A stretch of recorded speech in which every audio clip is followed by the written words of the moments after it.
Okay, 4N Carrie. This morning on October, I don't know, 8th? I don't keep track of the date. This crack, it was covered with green algae. I just sprayed the entire length with bleach, and I'm just starting to examine it. And the mortar is completely saturated all the way through. And I mean, they ground out the surface here. The bricklayers, they ground this out in order to put construction adhesive in here because there's a hairline crack running along here. This little shallow crack has been open to the elements for an entire season, at least one season.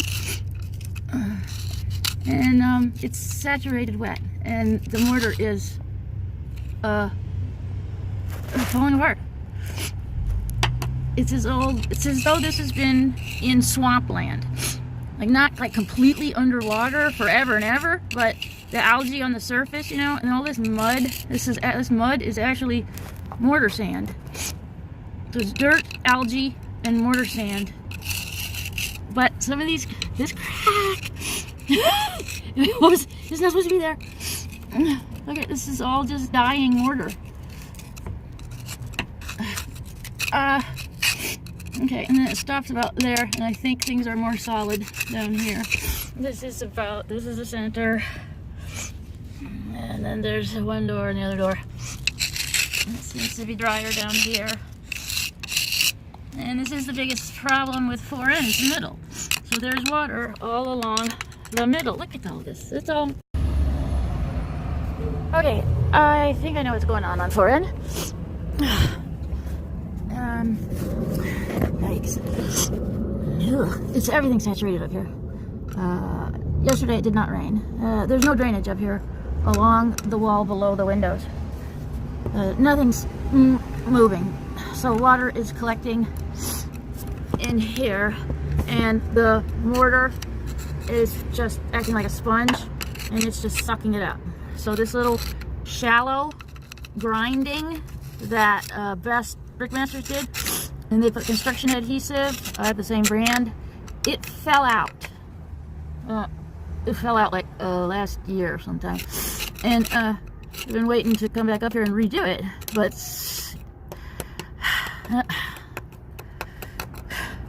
I'm sitting here wondering, okay, why is all this mortar damaged now? Where's the water coming from? It's not coming from above. It's coming from here. I, once upon a time, many years ago, filled this crack way back here, this little teeny crack. It was filled with dirt anyway, so it was pretty much acting as a natural barrier. But on top of that, when Peter did this crack, he added another line across here that I just pulled up, and here it is. So I'm wondering, why is this orange, you know? And like, I used black roofing goo. What is all this stuff? And it's just not sticking whatsoever. So this is Peter, or Best Brickmasters, put this stuff on top of my little stuff. But we're going in the wrong direction altogether. We want no water in this area. We want it to dissipate ASAP. So holes are the only way. Holes are the only way to do that. So yeah, I'm gonna drill a fuck ton of holes.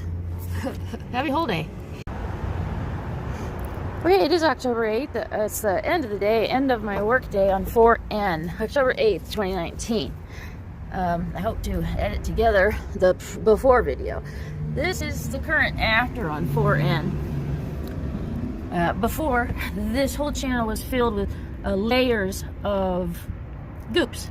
Different people putting different goops in here, thinking that stopping the water is the right way to do things. From what I've learned over watching about 1,000 masonry videos, is that I've been working in the opposite direction. I've been doing what I've been told as a Chicagoan, which apparently is not right. So the idea of channeling the water away from the building is the right way to do it, and even considering more weep holes. I'm going to add more weep holes. I'm going to make them. I've ordered the stuff. I'm going to try. There's like 3 different types I'm going to try. It's a long story. So this is what I did, is I cleared out all the different sealants. Well, I couldn't clear out the sealant that's in the deep crack You know, that's full of dirt anyway. But this was completely swampland when I came up here. This crack here was covered in green algae, and it was sopping all the way through, sopping wet. There's no glue, no construction adhesive that can be applied to a saturated mortar. It's just not going to come out. You know, my first thought when I came up here is, well, why is everything freaking saturated? And I look up, and I was like, nope, nope, nope. It's all coming from the swamp of mud and water that ran along the entire length. This mortar acts like a total sponge, and it's been sucking up swamp mud right here for, oh gosh, quite a few years. So I cleared it all out, and I even drilled kind of a channel here. And now there's holes coming out. I'm gonna count them for myself. There's one, there's number 2, where is it? 2. So the water is gonna hopefully bypass my lovely little roofing tar and shoot down one of these holes. That's hole number 2. Here is the biggest problem spot. So I've got the biggest hole with the bevel, and even an extra one there, so in case a puddle forms. So all this water is going to come down to 3N.